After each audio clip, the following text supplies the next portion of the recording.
Hello, and welcome to Classic Violins.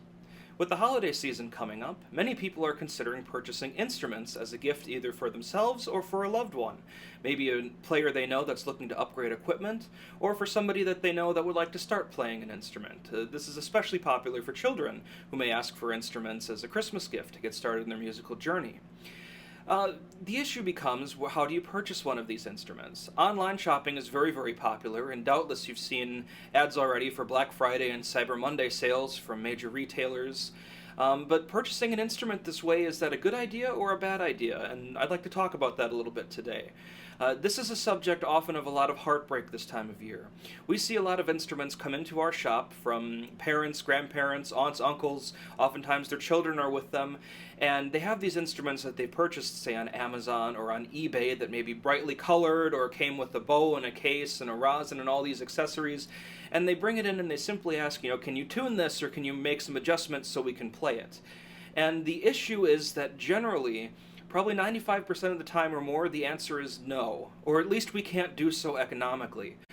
Purchasing an instrument is an investment, and it's kind of a big process, and these instruments that you see on these retail websites like that are really not set up to be played, and are really not even designed in the first place to become playable instruments. Now, I understand that there are videos on YouTube and various things you can see online where professionals will demonstrate these instruments or show them that they can make some sound, and you might look at that and say, oh, this sounds really nice. But what you're really hearing is not so much the instrument, but you're hearing the skill of a professional who is able to adapt their own technique to make up for shortfallings in a particular instrument. If you are a student and you are trying to learn on an instrument like this, it's almost sudden death for your musical experience. A lot of this gets into the fact that simply a violin or viola or cello or double bass, orchestral string instruments, are very complicated pieces of equipment. There are many, many parts that have to fit together and function just right, precise relationships between heights and distances, the way that things need to fit specifically so that the instrument can vibrate and produce sound, and not only produce sound, but to be actually physically playable to allow it so a player can produce sound, and this is especially important if you are learning. Now, to take an analogy to this, we oftentimes talk about cars or compare the instrument to a car or a vehicle purchase. If you are purchasing a vehicle, say for your son or daughter, when they've just got their driver's license, now it's understood that you don't need to buy them a Ferrari or a Lamborghini or a super high-performance car, but the car still needs to work, and there are expectations you have for that vehicle. You expect that when you start it, the engine will run. You expect that when you go to stop the vehicle, the brakes will work. The brakes aren't made out of cardboard or something weird. They're fully functional, and it provides a safe driving experience. When you turn the steering wheel, the vehicle actually turns. These are all things that must exist for this car to even be usable. Never mind that it's not some incredibly expensive supercar.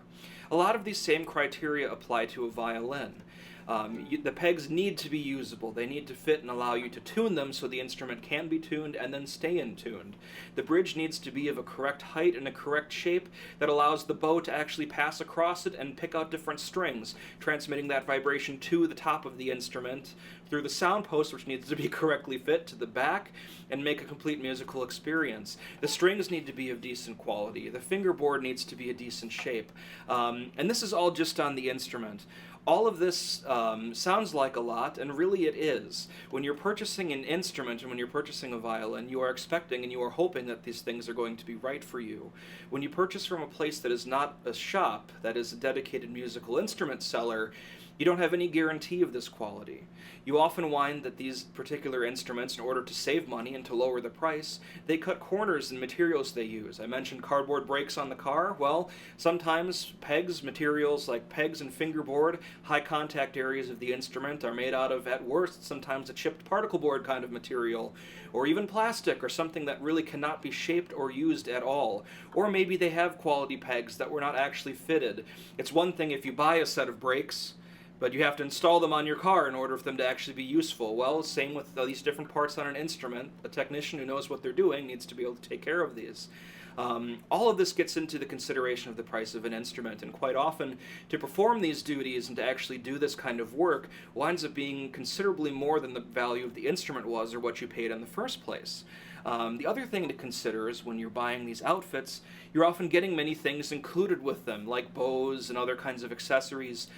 A decent bow for consideration, this one that I'm holding here is a very basic glass or fiberglass bow. We've talked about these in other videos. These are usually somewhere between $60 and $70, depending upon where you're getting them from, maybe a little less, a little bit more. And if you were paying, and this is again just a very baseline, quality, reliable bow that has actual horsehair and is usable, if you are paying, for example, $100 for a full instrument outfit, knowing that even a usable bow is more than half that value, you have to consider and think about what you're actually getting in the rest of it. The other part of that to consider as well is strings. Even a very general set of dominant strings is still around $60, $70. And if you're paying around that for your full instrument outfit, you have to either consider that you're probably not getting decent quality strings, or that money is coming out from somewhere. And again, these places have to make a profit in the end, so hopefully that is something to consider when you're thinking about what the overall investment is for what you're getting. All of this is to say that if you are considering purchasing an instrument or would like to provide the gift of music to somebody that you love, you would do far better to seek out an actual music store like Classic Violins or a violin dealer, somebody that actually works on these things and is going to stand behind them. Additionally, especially if you're talking about a beginning player, a good option to consider rather than maybe purchasing right away is actually renting. You have that will give you an instrument that you can put under the tree, something that you can actually give physically as a gift.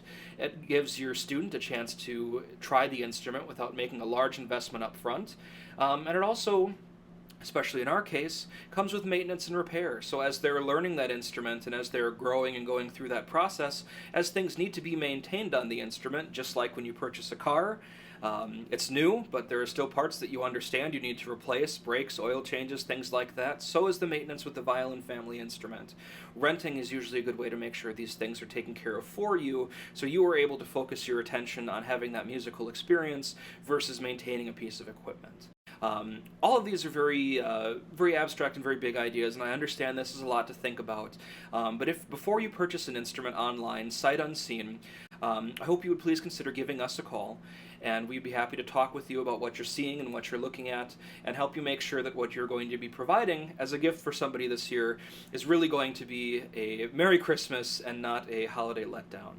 Again, if you have any questions, you can contact us through our website, classicviolins.com, or email us info@classicviolins.com. Thank you very much.